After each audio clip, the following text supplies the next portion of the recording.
Greetings everyone, we are back in week 5 of the VGC Draft League, and this time around my opponent is Darkbadger. Now the battle this time is actually finished by the time I'm starting the analysis part of the video, but still I'm going to go ahead and lay down my initial thoughts when going through team building, trying to look into how I could possibly win this matchup. Because actually a funky little matchup. This is kind of a team, just to put bluntly, I wrote off a little bit at the beginning of the season.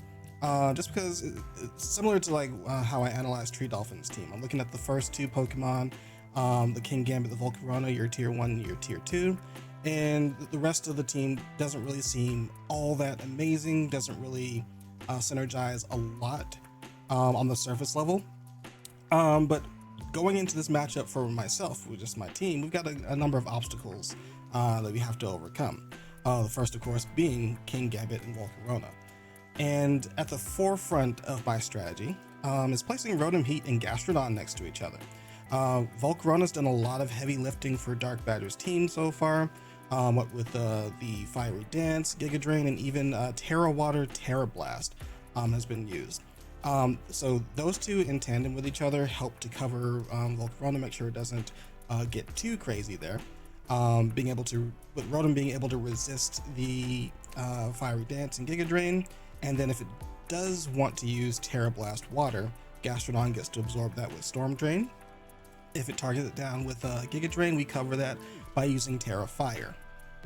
We also get that cool synergy of going for a Discharge plus Muddy Water to get some spread move action going on, and that might help to get the damage that we need. Because looking over my team, damage is generally lacking outside of Goldingo. Like there's not really high offensive stats now that I'm getting to get familiar with the team and notice it 5 weeks into the competition. So the more that I can mitigate damage and then chip away at the opponent, the better position that I'll be able to find on my own. Now that duo that I just mentioned also does good into King Gambit naturally, with Overheat and Earth Power doing well into the Steel typing, and then both Pokemon being able to take some punishment from Iron Head pretty safely on the switch in. We do have to watch out for Terra on King Gambit conversely, but if it's using Terra, Volcarona's not using Terra, so that could be a plus or minus depending on what position we find ourselves in the middle of the battle. Now, also initially when I was looking at this lineup, we've also seen Darkbadger use Fake Out Morgrem recently. Now, if they wanted to, they could also set up Hatterene's Trick Room, and even though it might not be necessary depending on what their strategy is, when you look at the lineup on the lower end of the speed spectrum, all of their low-end Pokemon underspeed mine. Like there's literally, like starting from Tropius here, there are 4 Pokemon that underspeed it: King Gambit, Crabominable, Mudsdale, and Hatterene. So if they just want to easy control the game, they could always try to use the Fake Out and set up Trick Room and then potentially sweep my team. I could bring Goldingo to help with the Hatterene. They can always Terra Fire and then go about their day bringing in Mudsdale the next turn or two. So I was very wary about that and wanted to make sure that I had some type of way to deal with a Fake Out from Morgrem, which we'll get into in a second.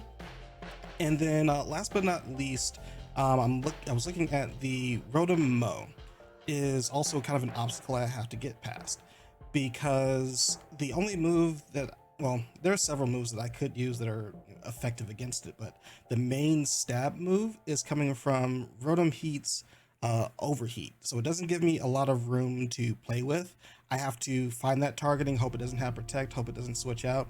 It's kind of hard to pin down the Rotom, and I kind of need to, because my Hippowdon, my Lycanroc kind of rely on that not being in the picture. Hippowdon obviously wants to get its ground moves off, and since Rotom is not weak to Rock Slide, I'm having to cover with something like Fire Fang or Ice Fang, which are just not huge base power moves. Like I mentioned, one of the things I'm figuring out about my team is a little bit of lackluster damage, kind of across the board.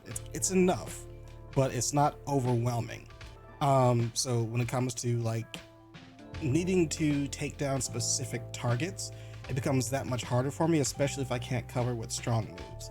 If it had something like Flare Blitz on Hippowdon, if it had access to that, then maybe we're in the money. But something like Fire Fang or Ice Fang is all I have. This makes Rotom a little bit of a problem that we have to solve for it. So enough ranting about that. This is the build that I actually brought into the battle. Like I mentioned, Gastrodon, Terra Fire, next to Rotom. I've chosen a Choice Scarf here, partially to cover for the Volcarona, making sure that I'm faster than it, can get off like a discharge and hopefully paralyze it to get a winning position. Also having Trick to help trip up the Morgrem a little bit as well, hopefully. So those two very typical choices from me. Gonna pivot down here to the Lycanroc Hippowdon combination. This is also something that would help me put pressure on Volcarona and Oricorio, again, if they want to bring the Oricorio. They've been shying away from it since the first week. But having Rock Slide to immediately put pressure onto Volcarona, hopefully forcing it to Terra, will help alleviate some pressure from Gastrodon. Because now I know whether or not I do want to Terra with the Gastrodon as a counter. If I need to say that Terra for something else, like if King Gambit or Rotom Terras into something, then I'll have the option to do so. But getting the immediate pressure down with the Rock Slide from Lycanroc is also something that I can pair with Goldingo. So I can do Rock Slide and make it rain for more spread damage. They don't have much in the way of Wide Guard. There's Crabominable, but it's a little bit exposed outside of Trick Room, so it just depends on how they play into that. But obviously by having Lycanroc, I'm going to want to have the Hippowdon, and in this build I chose Assault Vest. Normally I go for a Slack Off set, but I wanted to potentially trip up my opponent by like living a leaf storm, for example, or a Giga Drain. Buy me some more time before I actually need to switch out, and then since I'm attacking slower, I can get some damage down at the end of the turn after they've already gotten the stat drop or gotten the healing down from Giga Drain. And then again, some more spread action moves. Pairing it next to Rotom Heat lets me spam Earthquake and Discharge, just like with sitting Rotom next to the Gastrodon, more discharge stuff. Pretty simple, pretty easy. Where it gets a little bit weird is the Hawlucha I brought along. I'm gonna go ahead and give a spoiler here. My impression was that I could use Feather Dance with Mold Breaker to bypass the Defiant on King Gambit. So because I see this as a kind of a major player, it does well into Goldingo, obviously. And then part of my strategy is using Lycanroc with Endeavor. And since it has access to Sucker Punch, and I'm not intending to run Accelerock in favor of coverage, because it can be pretty variable whether or not I get into Endeavor range, the 1 HP in the first place. So I want to go for coverage so I could just close combat, kill the King Gambit, and then save Endeavor for another Pokemon like Mudsdale. Mudsdale was also a priority that we haven't talked about either. It does really well into Lycanroc, Hippowdon. And then with Assault Vest, it can even soak up Goldingo for a little bit. Rotom's at threat of like a Rock Slide or a Stone Edge and can't take it out immediately. Again, if they're like wearing the Assault Vest. Kind of skimmed over that one. But yeah, that was my general idea, was to use Hawlucha to help deal with the King Gambit a little bit through the use of Feather Dance, or and that's just if it Terras, right? I can always just close combat if Terra's used on something else, and no big deal there. I was also initially thinking about Taunt, because if they did bring in the Hatterene, that would be another way to counter the Trick Room. I can use Taunt to avoid Magic Bounce and stop it from Trick Rooming, so that was one of my strategies. And then the rest, but I just opted for damage with Brave Bird and close combat there. Goldingo made it bulky with Protect and 2 moves, make it rain Shadow Ball, and opted for Recover, hoping for it to stick around a little bit. But overall, just a generic way to survive Sand through 4 different Pokemon, 5 if we count the safety goggles on Hawlucha, which I brought along just in case they want to go for Rage Powder on Volcarona, if they saw that Hawlucha was being useful, which I'm not sure anyone's really expecting it to be. And then if they brought Jump Off, it was also a way to counteract with that. But also helps it survive from the sand chip as well. All right, rant over. So I'm going to show you how the matches went. Okay, so surprise, surprise, there's the Morgrim and Hatterene that I thought about. Nonetheless, Darkbadger selected Volcarona, King Gambit, Hatterene, Crabominable, Rotom, and Morgrim for this match. So here's how it goes. For game one, decided to just kind of go all out, test the waters, see what I need to take into consideration moving into the next game. I'm always planning for like a game 3, right? So I go with Goldingo, spam the Make It Rain plus Rock Slide, but with a twist. At the last minute, I decided on Terra Ghost for Lycanroc, bust that immediately to avoid the fake out from the Morgrim, and I pick up 2 quick KOs from those 2 moves. Pretty exciting first turn, and it should be in my advantage from there, but here's where we see the problems that I have to address moving into the next game. And it's, well, all those problems are named King Gambit. The Sucker Punch goes into Goldingo here, gets a crit, which is unfortunate. Since I'm bulky, I do survive that. I was hoping to get some chip damage down before it went out, but unfortunately, that's not the case. Perhaps I could have protected there. Was being a little bit greedy because I knew I could survive the Sucker Punch, but the crit coming in clutch on Darkbadger's side. Now Lycanroc's at 1% HP, which is unfortunate because I can't use the Endeavor to any effect while the King Gambit has a Sucker Punch. I try and bring in Hawlucha here, and pay attention to that.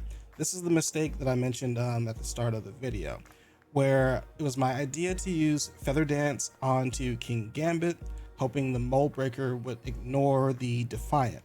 However, that's not how Mold Breaker works. It just allows the move itself to ignore the effects of the other ability. So, for example, if King Gambit had Clear Body, normally Feather Dance would not work. But the Mold Breaker would allow the Feather Dance to work in that case. This is a little bit different. The Feather Dance would have landed on King Gambit either way.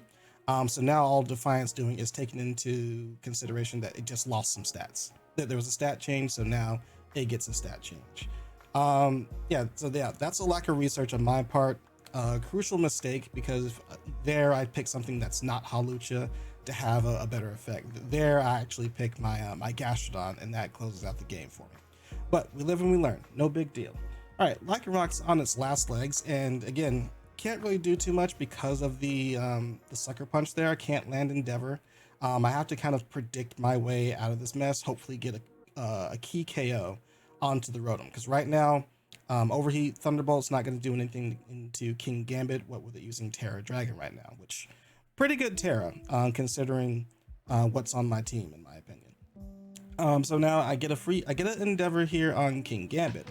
Here's where Accelerock may have been able to save me, but I was going more for coverage with the moveset that I chose.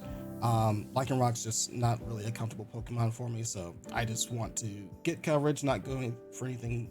It's already being cheesy with Endure or Focus Sash and Endeavor, so didn't want to leave myself short-handed without close combat for the King Gambit, assuming that it didn't Terra. Alright, so solid round from Darkbadger. I got some really quick momentum in turn 1, but King Gambit pretty much solo cleared the lineup I chose, especially because I didn't pick the Gastrodon, and the Hawlucha wasn't effective in the way that I wanted it to be.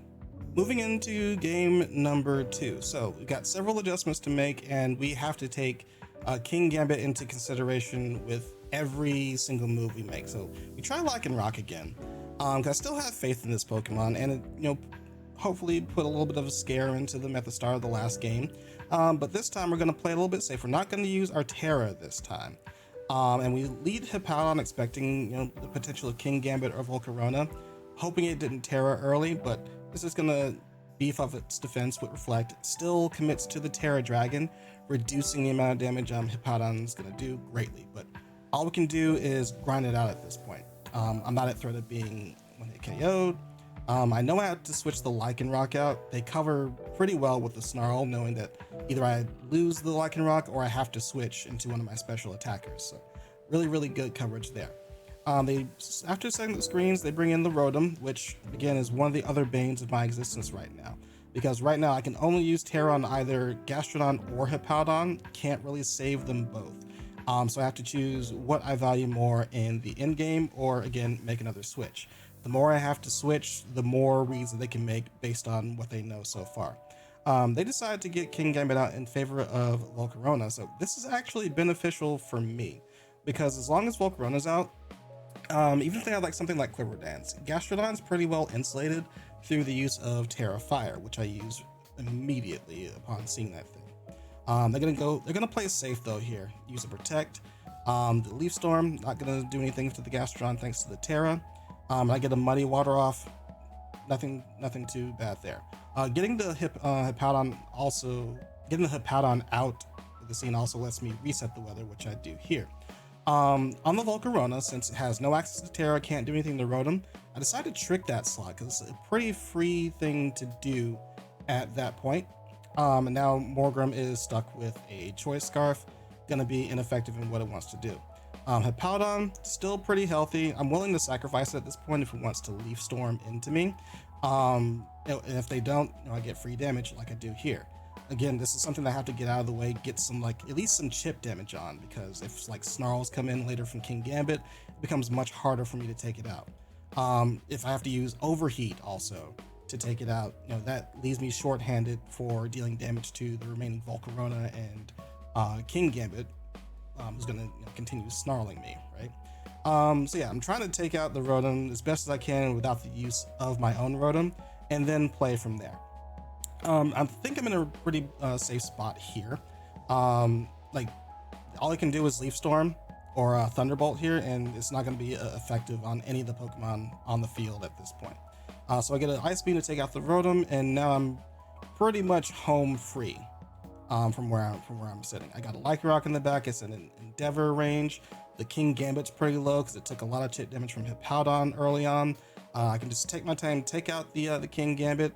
I use Trick to avoid the Sucker Punch, obviously, and also scout out the item on the Volcarona, because I know this Volcarona is not doing what it wants to do just yet, so I have to prep for it from game 3, get as much information as possible.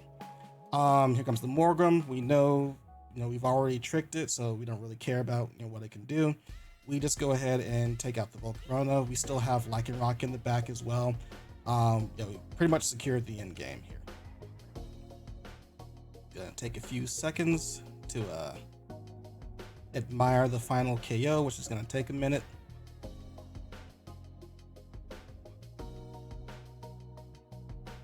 False Surrender to get some chip down onto the Gastrodon, but not gonna be doing too much after that. All right, great. So we made the proper adjustments for game 2. The main thing walling us was the King Gambit.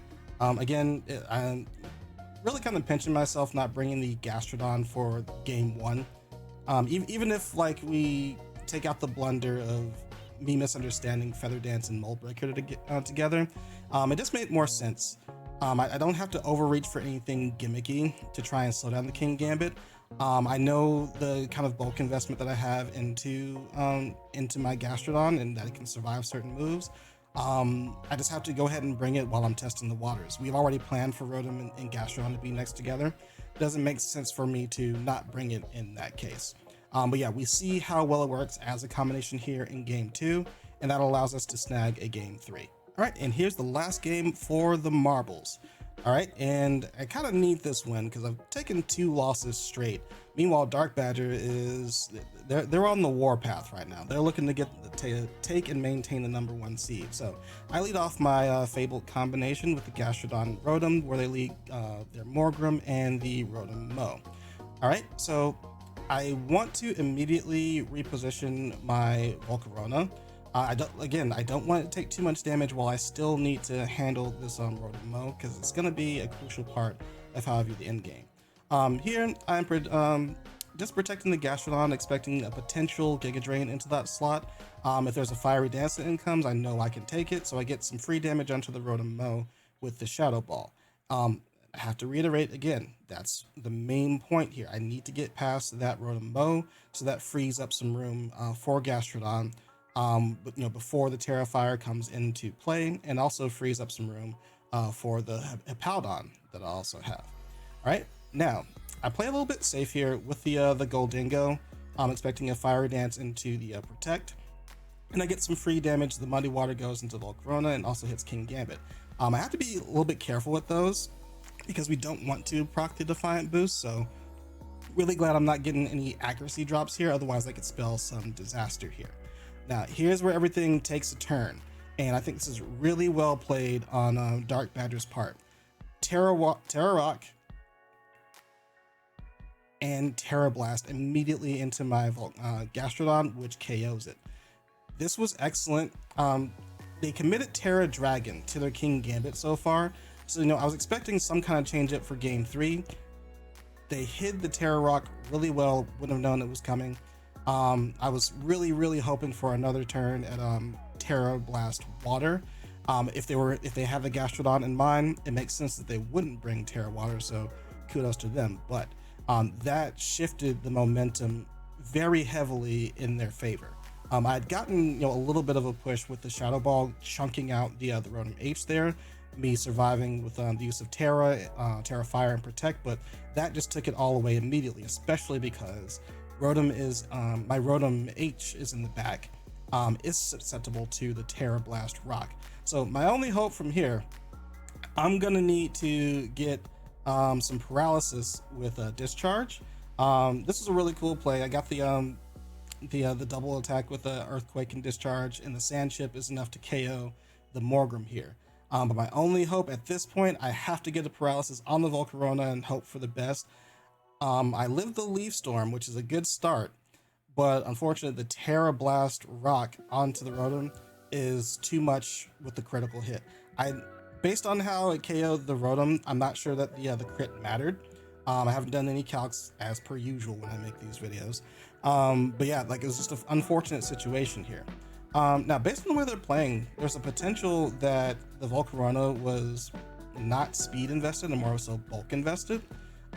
So I target it hoping I could take it out and then take out the Rotom later on. Either way, they go ahead and protect the Shadow Ball. They're not really worried about me. It was really up to Hippowdon to hopefully clear out the end game, but it's too low. The Sucker Punch is gonna KO it anyway. Without Rotom Heat, there was no way for me to deal with the King Gambit in the end game. So Terra Rock, Volcarona rips through the latter half of my team, and a really good play from Darkbadger, really good at hiding that information until the very end. All right, lastly, Darkbadger was kind enough to share their team with me, and we do see the Terra Blast Rock, and it is a quiet-natured Volcarona. That's something that would have thrown me off at any point. I suspect it was for using it with Hatterene if they wanted to set up the Trick Room. Didn't want to invest in speed as a result. If I would have been able to scout that out, there's a play I could have made with my own Gold Dingo, where perhaps I use Shadow Ball into the Rotom to get rid of it. Even then, still last game, King Gambit, it's fully healthy and I have no recourse for actually dealing with it, right? But yeah, Expert Belt also helping it do extra damage because it's gunning for me and planning to get super effective attacks on me as a result. And to be honest, from this lineup, Fire, Grass, Rock, that pretty much hits anything that I could have brought super effectively. So Expert Belt, really good item here. King Gambit of the AV variant, and has Snarl. I messed around with Snarl AV variant in Series 2 myself, so I can co-sign this one. I like that option. Hatterene with the Wiki Berry, nothing too out of the ordinary here, just Trick Room, 3 moves. With Terra Fire and Mystical Fire, helps to cover my Gold Dingo pretty well. Crabominable, I was actually slightly scared of this option if it ever got under Trick Room, because of the type of options that I'm trying to bring to the table. I'm trying to Terra Fire. I'm pretty sure it has a rock move like Stone Edge to deal with that. But also my Lichen Rock goes down immediately to a close combat or something, or in this case their Drain Punch, and then my Hippowdon just falls to Stab Ice move. Got access to Wide Guard, which would have been useful versus the Rock Slide and the Make It Rain, so I think it's not the worst option to bring to this party. Just the typing and the defensive stats make it questionable to bring along. So Volcarona, King Gambit, Morgrim, Rotom, just a really consistent option to bring like into the entirety of my team, quite honestly. Rotom with White Herb was a really cool option because there's only a few targets that you really need the Leaf Storm from, and you don't have to attack into them immediately because you're usually sitting next to Volcarona, who's spamming Giga Drain already, or can protect until you get something else into position. We saw what happened with the King Gambit using Terra Dragon under a Reflect, so that they didn't need to immediately deal with my Hippowdon. Because it would take me so long for them to actually KO their Pokemon with that Hippowdon. That just left a lot of room for Rotom to wait to use Leaf Storm and then save its White Herb until like later in the game without having to shift out too much. Thunderbolt and Shadow Ball, like Thunderbolt, dual stab. Shadow Ball was an interesting option. It helps to deal with my Goldingo as well, assuming I don't Terra. We saw it strike me once with that move. Brought me down like 30% health. And then of course Morgrim, nothing out of the ordinary there. Fake Out, double screens, and false surrender as its move of choice instead of anything like a foul play. Really good stuff from them. These are all like pretty typical sets with like these small options that really help to corner my team.